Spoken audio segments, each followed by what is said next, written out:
കേരളത്തിലുടനീളം ശക്തമായ പ്രചരണം നടത്തിയ പ്രിയങ്കരനായ ശ്രീ രാഹുൽ ഗാന്ധിക്കും കോൺഗ്രസ് പ്രസിഡന്റ് ശ്രീ മല്ലികാർജുൻ ഖാർഗെയ്ക്കും ശ്രീമതി പ്രിയങ്ക ഗാന്ധിക്കും മറ്റ് AICC നേതാക്കൾക്കും ഞാൻ പ്രത്യേകമായ നന്ദി പറയുന്നു.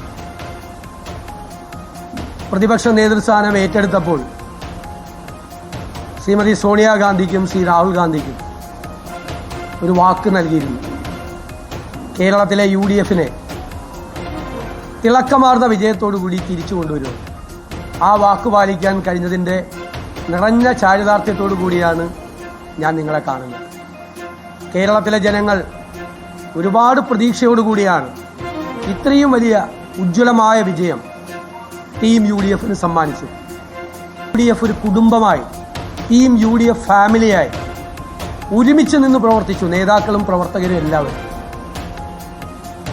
ഇന്ത്യയിലെ മുന്നണി രാഷ്ട്രീയത്തിനുള്ള ഒരു മാതൃകയാണ് കേരളത്തിലെ ടീം UDF എന്ന് ഞാൻ അഭിമാനത്തോടെ പറയാൻ ആഗ്രഹിക്കുന്നു. ഇത് കേരളത്തിൻ്റെ ഒരു പ്രഖ്യാപനം കൂടിയാണ് നമ്മുടെ രാജ്യത്തോട്. നമ്മുടെ കേരളം മതേതര കേരളമാണ് എന്ന് രാജ്യത്തോട് മലയാളികൾ നടത്തിയ പ്രഖ്യാപനം കൂടിയാണ് ഈ തെരഞ്ഞെടുപ്പ്. ഒരു വർഗീയവാദത്തിൻ്റെയും മുന്നിൽ കീഴടങ്ങാതെ എല്ലാ വർഗീയവാദത്തിനുമെതിരായ ശക്തമായ സെക്യുലർ നിലപാടെടുത്തതിൻ്റെ അംഗീകാരം കൂടിയാണ് തന്നിരിക്കുന്നത്. എനിക്കറിയാം ഈ തെരഞ്ഞെടുപ്പിൽ സ്ത്രീകളും ചെറുപ്പക്കാരും UDFനെ വലിയ രീതിയിൽ സഹായിച്ചിട്ടുണ്ട്. അവരുടെ പ്രതീക്ഷയാണ്, ചെറുപ്പക്കാരുടെ പ്രതീക്ഷയാണ് ഇനി UDF. ഞങ്ങൾ പുതുയുഗ യാത്രയിൽ ജനങ്ങൾക്ക് കൊടുത്തൊരു വാക്കുണ്ട്. ഒരു പുതുയുഗം കേരളത്തിൽ ഉണ്ടാകും. കേരളത്തിൽ ഇനി മാറ്റങ്ങൾ ഉണ്ടാകും. ജനങ്ങളുടെ പ്രതീക്ഷയ്ക്കത്തുള്ള ഒരു ഭരണമുണ്ടാകും കേരളത്തിൽ.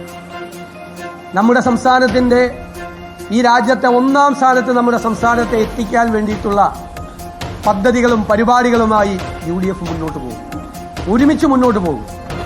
ജനങ്ങൾ നൽകിയ ഈ വലിയ അംഗീകാരം അത് മറക്കാൻ ഒരിക്കലും കഴിയില്ല. അതവരുടെ പ്രതീക്ഷയും അവരുടെ സ്വപ്നവുമാണ്. അതിനെ ഞങ്ങൾ യാഥാർത്ഥ്യമാക്കും. ഞാൻ കരുതുന്നു കേരളത്തിൽ എല്ലാ മതവിഭാഗങ്ങളും ജാതിമത ചിന്തകളില്ലാതെ UDFനെ സഹായിച്ചു. കേരളത്തിലെ എല്ലാ പ്രദേശങ്ങളിൽ നിന്നും, നമ്മൾ മലബാറെന്നും കൊച്ചിയെന്നും തിരുവിതാംകൂറെന്നും ഒക്കെ ഇപ്പോഴും വേർതിരിച്ച് സാധാരണ പറയാറുള്ള ഈ കേരളത്തിലെ എല്ലാ പ്രദേശത്തും വലിയ വിജയമാണ് ഉണ്ടായത്. ജാതി മതത്തിന് അപ്പുറത്തായി, സ്ഥലങ്ങളുടെ പ്രത്യേകതയ്ക്ക് അപ്പുറമായി ഉള്ള വലിയ വിജയം, കേരളത്തിലെ എല്ലാ ജനങ്ങളും നൽകിയ വലിയ വിജയമാണ് UDFനുണ്ടായിരിക്കുന്നത്.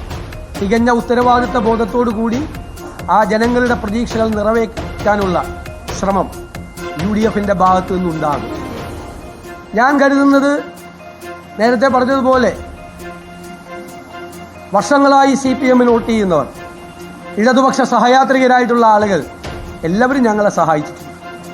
ഞാൻ അവരോടെല്ലാം നന്ദി പറയുന്നു. കാരണം ഈ തെരഞ്ഞെടുപ്പിൽ LDF പരാജയപ്പെടണമെന്നും UDF വിജയിക്കണമെന്നും ആഗ്രഹിച്ചവർ UDF കുടുംബത്തിലല്ലാത്ത പുറത്തു നിന്നുള്ള ആളുകൾ ഉണ്ട് എന്നത് യാഥാർത്ഥ്യമാണ്. അതുകൊണ്ടാണ് CPM കോട്ടകൾ വരെ പൊളിച്ചടുക്കാൻ കഴിഞ്ഞ ഈ വിജയം ജനങ്ങൾ സമ്മാനിച്ചു. CPMന്റെ ഏറ്റവും വലിയ കോട്ടകൾ വരെ ഇളകി വീണ ഒരു തെരഞ്ഞെടുപ്പാണ്. കഴിഞ്ഞ 10 വർഷക്കാലത്തെ ദുർഭരണത്തിന് അന്ത്യം കുറിച്ച് ഒരു പുതുയുഗത്തിന് തുടക്കമിടാൻ വേണ്ടിയിട്ടുള്ള കേരളത്തിൻ്റെ ഈ തീരുമാനം, ആ തീരുമാനമാണ് സുപ്രധാനമായ രാഷ്ട്രീയ തീരുമാനം. രാജ്യം മുഴുവൻ ഉറ്റുനോക്കിയ ഈ തെരഞ്ഞെടുപ്പിൽ ഇത്ര വലിയ വിജയം ഉണ്ടാകാൻ കഴിഞ്ഞതിലുള്ള അഭിമാനം ഞങ്ങളുടെ UDFനുണ്ട് എന്ന് ഞാൻ പ്രത്യേകം പരാമർശിച്ചു.